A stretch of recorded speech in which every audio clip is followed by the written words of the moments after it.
Exclusive tonight is Patrick Byrne, the now former CEO of Overstock.com. Patrick, thank you very much for being with us tonight to talk about your story.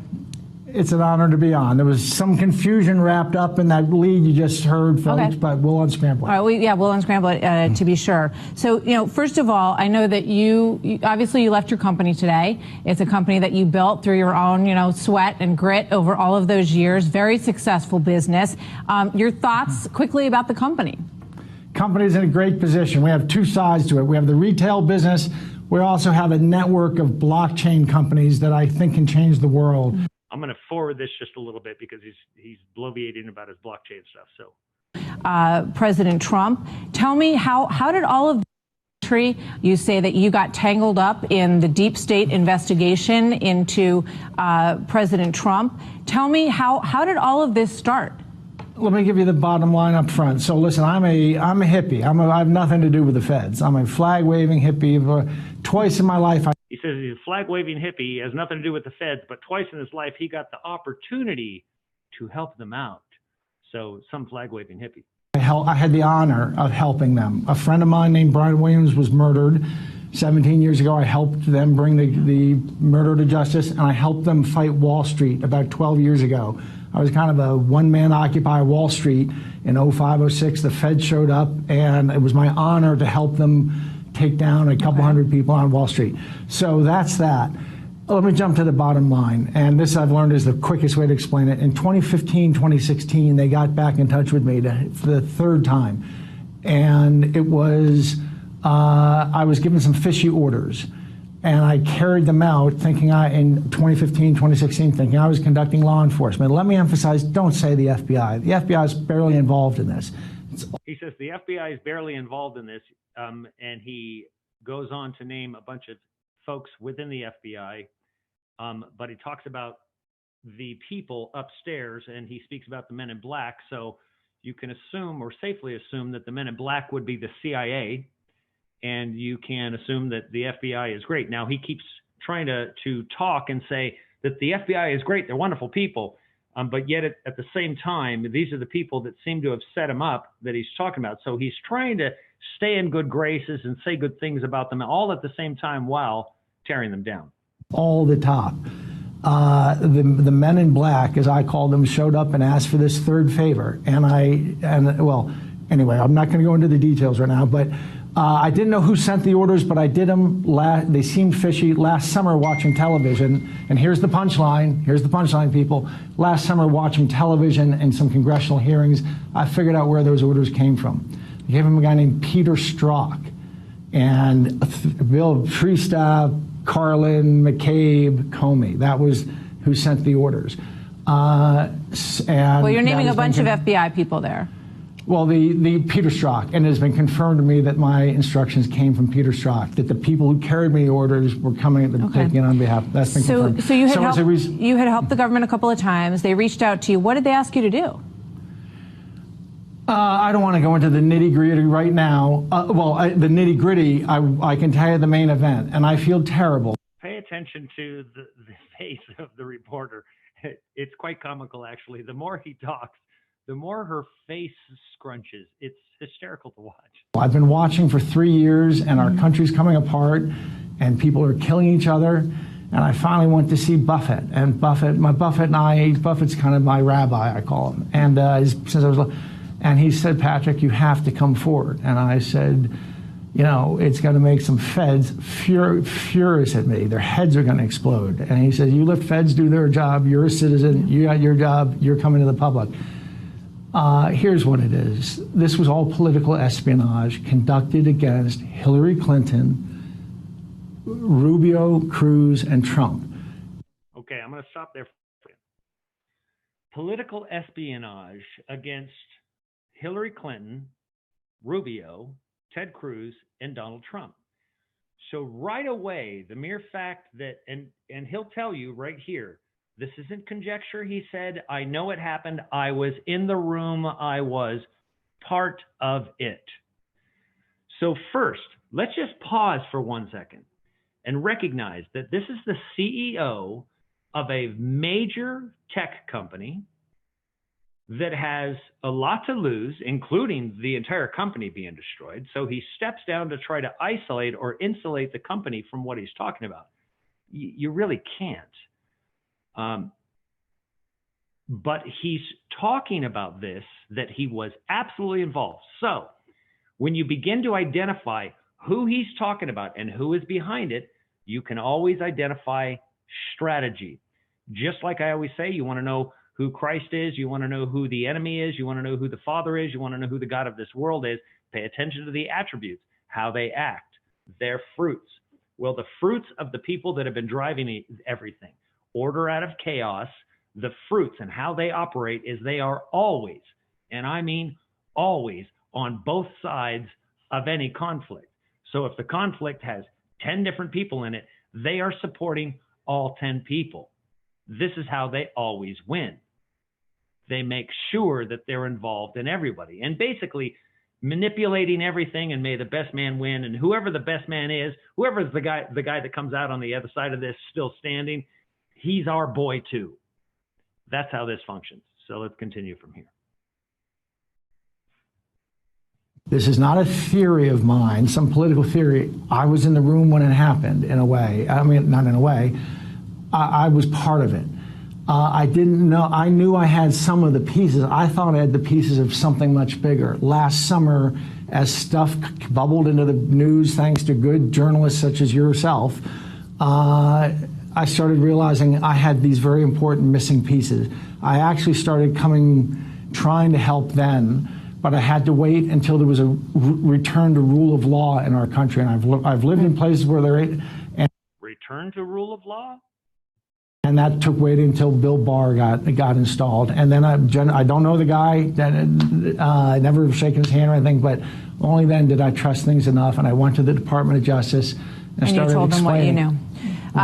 Yeah, you know, it's my understanding that you know, I should just point this out because some people might be listening and saying, you know, well, how credible is this? And you know, we did some asking around, and you know, we have basically had the indications that you know that there's every reason to believe that your story is. She's saying that he's credible. She's asked around. Even she's having a difficult time talking to him. Now, he was speaking to people over the course of a few days and a couple news stations, but primarily Fox. And now he's gone off the radar. So he's vanished, just to let you know. He's vanished and nobody's really talking. He has a website and he will talk about that here. But it's important for you to watch this because it gets progressively crazier. So stay tuned. Indeed, credible. So, I'm not in the convincing business. I'm in the business I hear you, and obviously, but let me go back to the basics because this is what everybody's saying at home. This is what everyone's saying at home. What did they tell you to do? What did they ask you to do, Patrick? There was, well, some of it involved this young lady, Maria Butina, who came here. So some of it involved her. Okay. Some of it involves setting up. Okay. Let me pause this 1 second. This lady that he's talking to right now, that he's talking about. Let me go back to this. Maria, I'm probably going to mispronounce her name. Maria Butina. She is considered a Russian spy. If any of you have ever watched a documentary called The Family, you'll see that she is one of the centerpieces of that documentary and discussion. She seemed to be a gun rights advocate, but she was essentially posing like that she was working for Russia, yet didn't really bring any Russian elements into it. The FBI and everybody was very, very aware of her interactions with him. They knew when she got right off a plane. They knew when she was here. They were explaining that to him. So continue to listen to this story because I'm telling you right now, this is the kind of stuff that you only see in TV shows, but yet now you're seeing it play out right before your very eyes. This is going to get a lot crazier. So pay attention to where this goes over the next 6 months because it's going to get nuts. Some of it involved her. Okay. Some of it involves setting up Hillary Clinton for what looked like law enforcement was actually setting her up to be blackmailed. I helped them set up Hillary Clinton to be blackmailed. He helped them set up Hillary Clinton to be blackmailed. Pay attention. What was the nature of the blackmail? can't go into it. And so I'm sure there's a bunch of people in Washington who are going to rip me apart. And I've actually been warned. I was warned last October from a friendly person, Patrick, if you come forward, this entire town of Washington is going to destroy you. It's going to turn you into dust. And, you know, I give you a lot of credit because I know that you said that you did some soul searching over the summer and you know, talked to good friends, and you mentioned one of them a moment ago. What was the nature of your relationship with Maria Butina? Did she reach out to you, or did you reach out to her? And how involved were you? Did you have an affair with her for 3 years, or what was the nature of your relationship? Have you seen the video? I bet you've played it, where candidate Trump is at a conference and this young girl stands up and asks her a question. Sure. If you go and look up that conference, which was a 2015 conference in Las Vegas, I'm a small L libertarian, a small R Republican. I don't even identify as a Republican. I'm a small. But I get asked to speak at sort of freedom-oriented conferences like that, and I did. And I was at that conference, and after I spoke, she actually came up to me and talked about guns. Any true libertarian would never work for the feds, ever. Well, and some gun rights thing in Florida, and the first time I brushed her off, I'm not into guns. I'm not. Everybody should have one, but I'm not into them. I don't fetishize them or anything like Republicans, but I often do. But then she came up the next day and said, "Listen, I'm really here. Look, I'm really here. I've been sent from Russia to make contact with you. And there's some people in Russia who want to talk to you. They know about you and your relationship with Milton Friedman.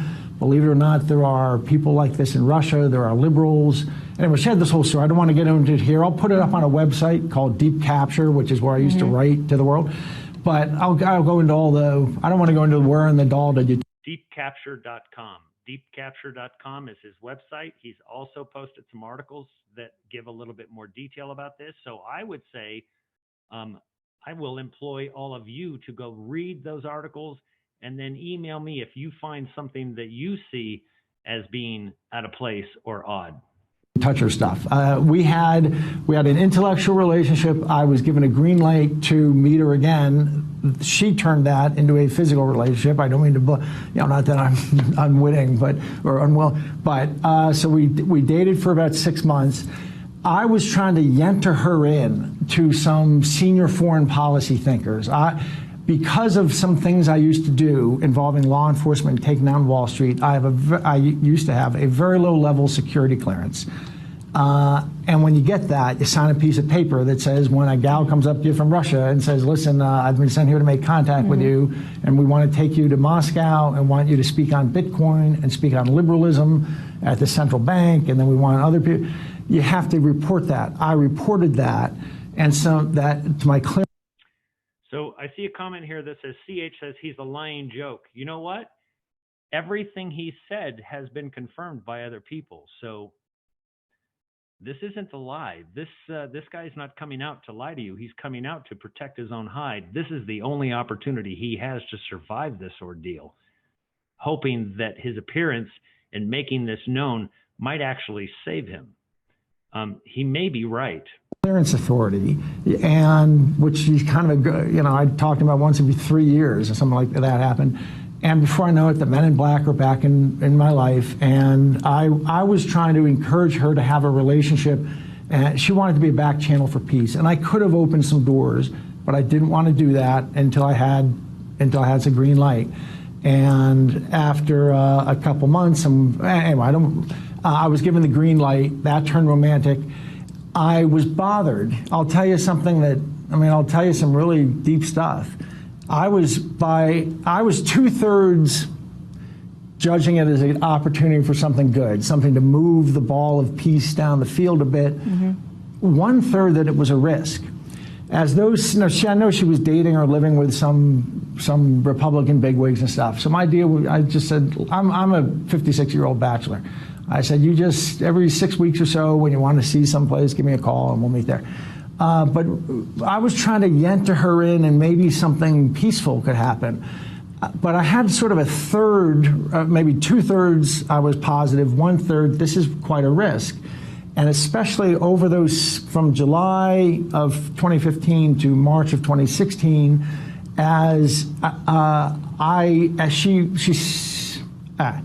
She clearly was swanking around more and more in big shot Republican circles, including people like Don Jr. I was telling her that the men in black about all those meetings before she had them. They knew about her the day she landed. They knew about every one of these meetings she had. They knew that at one point she was going off to have a meeting with Don Jr. I don't know. And listen, I didn't vote for Trump. I'm not a never Trumper. I have this. He won. Most intuitive comment I've seen so far. The serpent is eating its own tail. Very perceptive. That's exactly what's happening. Fair and square, and that's. So do you think that she was set up by the men in black to approach people in the Trump administration? Is that a possibility? 100%. They knew that she was trying to approach, and her instructions were to approach. She had to build a contact with anyone in the Hillary campaign, Rubio, Cruz, or Trump, and they knew that because she told me, and I let them know. They let it all happen. I could have told you. In December of 2015, I had a suspicion forming in my mind. It was really quite strange because she had initially checked off. She doesn't like, she's Democrat. She's much more of a Republican or much more of a small L liberal. She's a Milton Friedman fan. I'm a Milton Friedman guy. So once she had checked off having met somebody in Clinton's circle, I don't know who, and she was telling me all this, she was just going to focus on Cruz, Rubio, and Trump. At that point, the interest in the United States government in doing anything about this went to zero.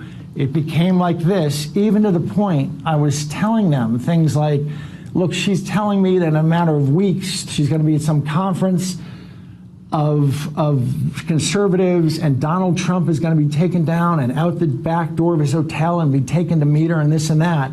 What do you want me to do? Can I, let me take her off for a trip and whisk her away to the Bahamas? Yeah. Or what do you want? And they said, no, we're going to let it all happen. 100%. So do you believe that she was working for them, for these men in suits in the United States, or that she was working for the Russian government, or some combination? No, I'm not going into that. I'm not going into that. It's not. She wasn't working for the men in suits here. Listen, here's the other main event. It's horrible to even say the initials FBI involved in this. It wasn't the FBI. The FBI got hijacked from the top. It's the top. It's well, entirely you talked the top. about Comey. You talked about. Funny, he talks about it's not the FBI. The FBI got hijacked from the top. Well, who do you think the FBI works for, you Nimrod? Seriously, I mean, people get so caught up in patriotism or what they think that they're doing right, they can't see the forest for the trees because the trees are in the way. Where's the forest? It's amazing, but you can see the how asleep people can be.